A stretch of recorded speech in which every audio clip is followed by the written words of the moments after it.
Hey, what's up? My name's Justin. Welcome to 65 Drums. This is my first impressions of the Roland KT10 kick drum pedal. Before we get into the pedal and the noise and all that stuff, I should probably explain who this is for in the first place.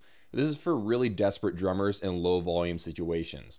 We all buy electronic drums because we want to be able to practice at midnight and do recordings whenever we want, regardless of the humidity and all that stuff. That's the great thing about electronic drums. But sometimes a regular electronic kick drum is just way too loud. This is a very common thing for people in apartments because you think you're being quiet, you think you're being a good, concerned citizen by buying an electronic drum set, but the vibration of you playing on like a mesh kick drum tower or a rubber kick drum tower, they go straight through the rafters and the people below you can hear you. Right off the bat, I'm going to tell you this is not as good as a regular mesh kick drum tower. Those will always be better. But as far as low volume situations, this is probably the best that you can get. So I should probably give you a little bit of context on what I was playing this with.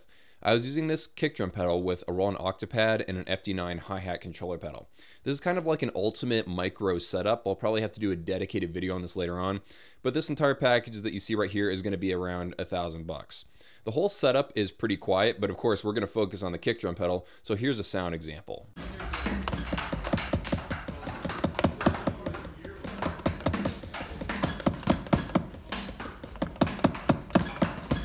Just from the photos and video clips, even without playing it, you can just see that they're using good materials and it's a solid build quality, probably going to last for quite a few years.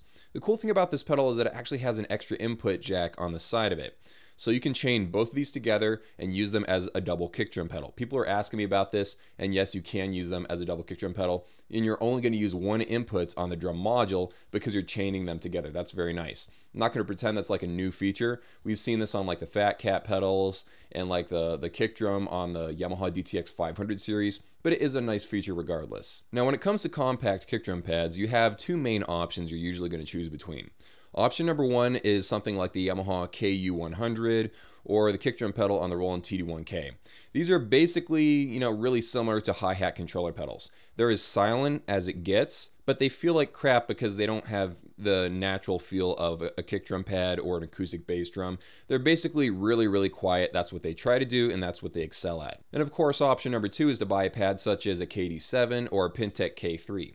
These have that angled beater, and they feel really good because you're using an actual kick drum beater, but the problem is they're loud. You still have that leverage of a kick drum beater hitting a hard surface, and that just produces volume.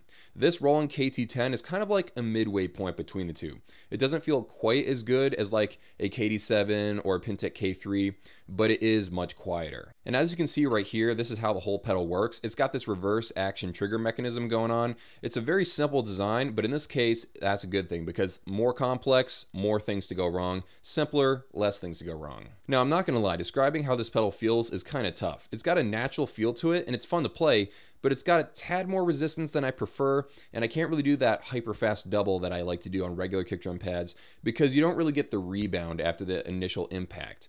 But it does feel nice to play on, and there's going to be little sacrifices here and there in order to get the volume down. Feel is a really tough thing to quantify because every drummer wants something different out of their kick drum pedal. That's why there's 5,000 different companies that make kick drum pedals. So to be honest, you're probably going to have to go into a store, play this for yourself, and sort of make a decision based off that and not just my review. But come on, if we're being honest, if you were really after the best possible feel, you'd buy like the ATV mesh kick drum or maybe the giant $1,000 Roland kick drum pad.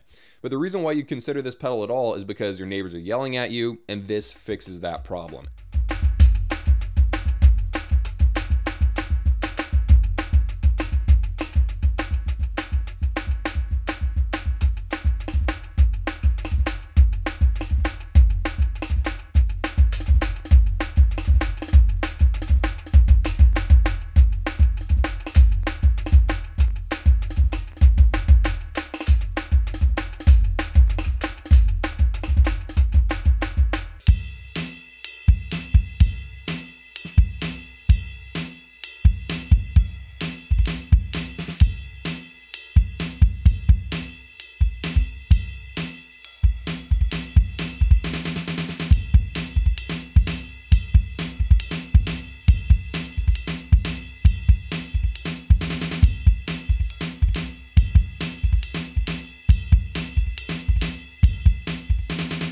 Okay, so now on to the $230 question. Is it worth the money?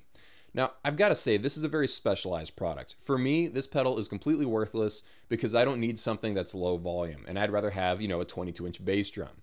But if you're in that certain situation where you need to have something incredibly quiet and you want something that doesn't feel like trash, this is definitely a very, very solid option. It is a tad pricey though. This is priced in the same categories like a DW5000 single kick drum pedal or like an Iron Cobra. So it is a tad expensive, but as far as the different options out there in the market, this is about the best you can get that's quiet and has a decent feel to it at the same time. Now, don't get me wrong, I'm not trying to give you the impression that there aren't other options out there on the market. For example, you could buy the previous version of this pedal. There's the KT9. If you go on sweetwater.com right now, I see that there's like a demo unit of that for 130 bucks. So if you want to save $100, you could buy one of these. It probably still feels really good. To be honest, I haven't actually tried this individual pedal, so I can't give you a head-to-head comparison of which one's better. Obviously, the new one's probably going to be better, but I don't know how much better it is versus the KT9. And if you were like on a really, really tight budget, you could buy the kick drum pedal from the Roland TD1K or the Yamaha KU100. Now, those will be under 100 bucks, but they won't feel as good. So it's kind of like you're basically going to have to weigh the pros and cons, decide whether or not you want to spend the 200 bucks or, cheap out and buy one of these things. These things will probably be a tad quieter because you don't have an actual beater hitting a surface. Because even though this kind of seems like a beaterless design, you're still hitting the front of the pedal with that little beater right there. It's going to be quiet, but it's not going to be quite as quiet as one of these pedals right here on the Roland T1K or the Yamaha one. So in summary, this is a great pedal, and it's a great buy for some people in very narrow, specific situations. But for me personally, it's not really worth buying because I'm not going to buy it as an accessory in the rare cases where I might need to use it. Then again, if I end up moving to an apartment where I've got some angry neighbors living below me, then maybe it would be a good buy.